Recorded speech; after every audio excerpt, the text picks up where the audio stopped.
26 अक्टूबर है और दिन गुरुवार का है। निजी कारणों के कारण मैं आपको अपने चैनल के माध्यम से कई महत्वपूर्ण खबर नहीं बता पा रहा था, लेकिन आप हमारे अब चैनल पर लगातार बने रहिएगा। पुलिस महकमे की बड़ी खबर है। 1996 बैच के आईपीएस अधिकारी अनिल किशोर यादव, जो ट्रेनिंग में एडीजी हैं और काफी वर्षों से केंद्रीय प्रतिनियुक्ति के लिए प्रयासरत थे, उनका एनएससी हो गया था और केंद्र सरकार ने उनको एक महत्वपूर्ण पद की जिम्मेदारी दे दी है। अब राज्य सरकार उनको कब रिलीव करती है यह कहना कठिन होगा, लेकिन मैं आपको बता देता हूं कि ये 25 अक्टूबर का लेटर है और अनिल किशोर यादव को पोस्ट दिया गया है BPRD। बताया जाता है ट्रेनिंग और रिसर्च के कई महत्वपूर्ण कार्य इस पद पर होते हैं।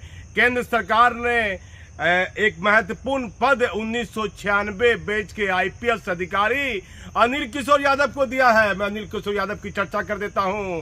पूर्व डीजीपी एसके सिंघल ने जानबूझकर इनका एसीआर खराब करने की पूरी कोशिश की और इनके एसीआर में लिख दिया कि इनको कानून की जानकारी नहीं है। यदि आईएएस और आईपीएस अधिकारी की बातों पर चर्चा पर भरोसा करें तो अनिल किशोर यादव लॉ की पढ़ाई पढ़ रहे हैं और कानून की एक बारीकी की जानकारी उनको है। एक कौन एसपी थे, क्या नाम था, गौरव मंगला, हरियाणा के रहने वाले हैं और कई सिपाही इंस्पेक्टर दुर्गा को हाजत में बंद कर दिया और एडीजी कमजोर वर्ग थे। उन्होंने एक लेटर लिख दिया कि गौरव मंगला के खिलाफ में नियमतः कानूनन कार्रवाई होनी चाहिए, लेकिन उस पद से उनको हटा दिया जाता है और एडीजी ट्रेनिंग है और लंबे समय से वह केंद्रीय प्रतिनियुक्ति के लिए उनकी इच्छा थी, वह केंद्रीय प्रतिनियुक्ति जाना चाहते हैं।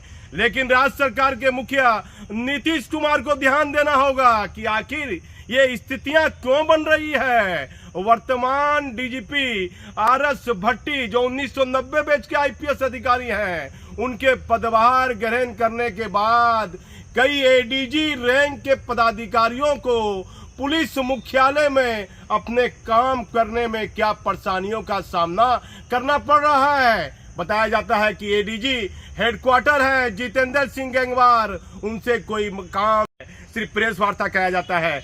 कानूनन जो लिखा पढ़ी का काम है, जो उनको जिम्मेदारी दी गई है, तबादले को लेकर उनको उस बैठक में नहीं रखा जाता है। महत्वपूर्ण बैठकों में एडीजी जितेंद्र सिंह गंगवार और एडीजी सीआईडी जितेंद्र कुमार को अलग रखा जाता है। जब से भट्टी साहब पदभार ग्रहण किए हैं, लगातार एडीजी रैंक के पदाधिकारियों को पुलिस मुख्यालय में अपने पद के अनुसार क्या काम करने में दिक्कतों का सामना करना पड़ रहा है। क्या उनके स्वाभिमान में ठेस पहुंच रही है।